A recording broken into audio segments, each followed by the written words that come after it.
Hey everyone, it's Sonia here again.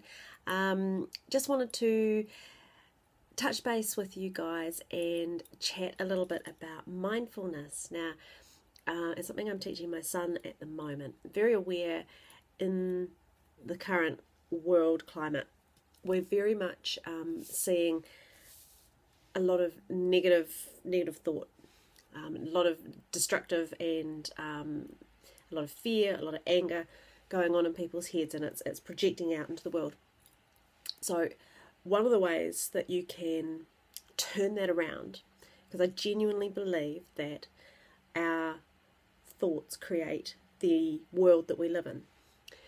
So by living in a world and thinking about fearful things, being afraid all the time, is actually creating that world that we live in. So mindfulness is a really, really powerful tool for turning that around.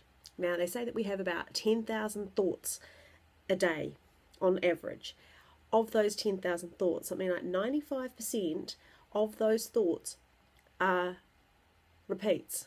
So we're not even thinking original thoughts. We're thinking the same thing over and over and over again. And have you ever had that situation, and I have had it, where you have a conversation in your head, or you have a thought or a program running through your head, and you just do it over and over and over again. Have you ever caught yourself doing that? I have.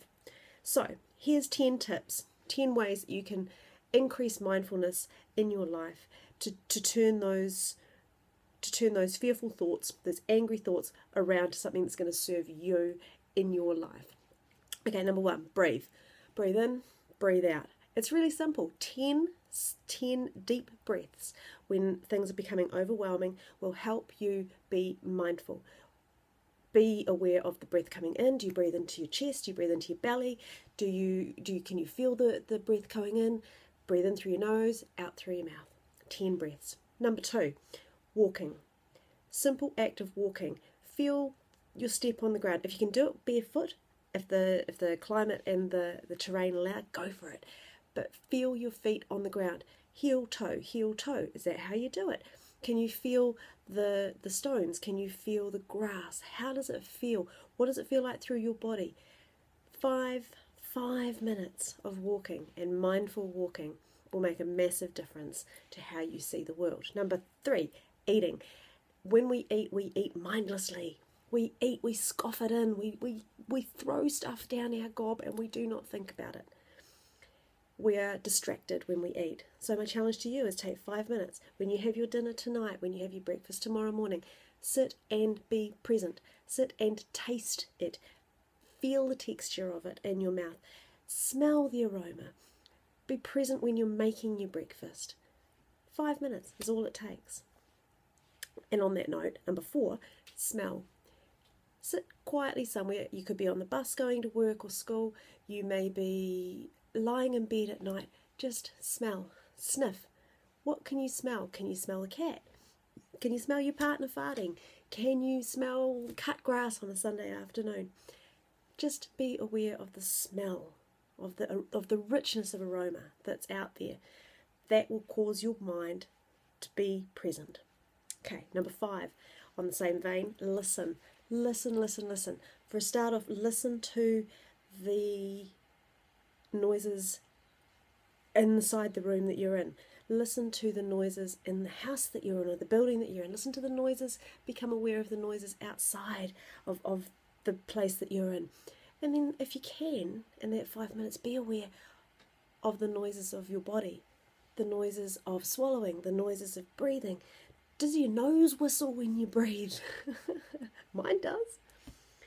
Number 6, look. Use your eyes. Your senses are your big, powerful hitters in this. Use your eyes and look. Now look at a tree, look at a scene, look at a building, and try and see how many different colours you can actually see. Colour's a massive thing. Now if you can't see colour, look for texture, look for shade. How many different nuances can you see? Okay, number 7, I'm writing this down so I don't forget any of them. Your body. Scrunch your body up, tighten everything up, really, really tense, and then gently synchronize your letting go. So start with your head, scrunch your face up and then relax it. Gently relax it and scrunch your shoulders up and relax your arms, your fists, your hands.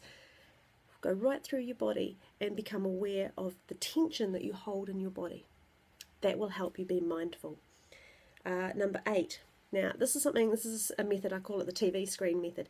It's something that I learned many, many years ago and have used it varying effectiveness over the years. When you're lying in bed is a really, really good time to do it. Visualize your thoughts as if you're watching a TV screen or a computer screen. And the thoughts are, don't hold on to them, just let them go past you. You're watching them, you're an observer to your own thoughts. And if you find that you are becoming engaged with those thoughts, pull yourself back. It's okay. Okay, number 9, writing. Now, writing is really powerful for me personally. I write and journal every day. Now, Julia Cameron, the wonderful Julia Cameron, in her book, The Artist's Way, she recommends writing, getting up every morning and writing what she calls conscious stream writing, the morning pages. And she challenges people to write 3 pages of conscious stream writing. What I mean by conscious stream writing is when you start writing, just don't stop. Write about anything. I don't care. You can say, I'm bored, I'm bored, I'm bored, I'm bored. I hate this. I've got nothing to say, but write it down. Do it. I learned this technique way back when I was a teenager. Conscious stream writing. I remember writing about a bee, watching a bee on a flower, and it was all I could think of to write, but you'll be amazed at what comes out of it. Start with 5 minutes, build yourself up. 30 minutes is brilliant. If you can get yourself to 30 minutes of conscious stream writing, your life will change. And finally, number 10, mantra. Now, I tie this in with my sense of gratitude, using a mantra and just repeating it over and over again. You can do this in terms of words. Pick a word: gratitude, love, something that you're trying to suss out in your brain, something that you want to focus on.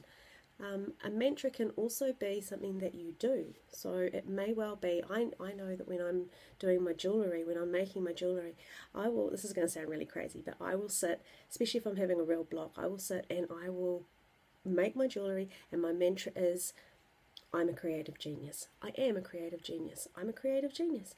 And it flips your thinking around, it creates a sense of mindfulness, and it brings you peace and calm and makes you present. So there's my 10 for you. Check them out. I'd love to hear how you got on with any of those. If you've got any other ideas for mindfulness, it's so powerful. We do create the world that we live in.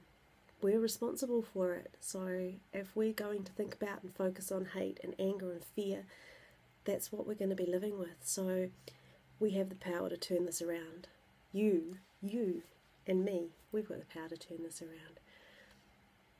Let me know how you get on, and I'll speak to you soon. Kia ora.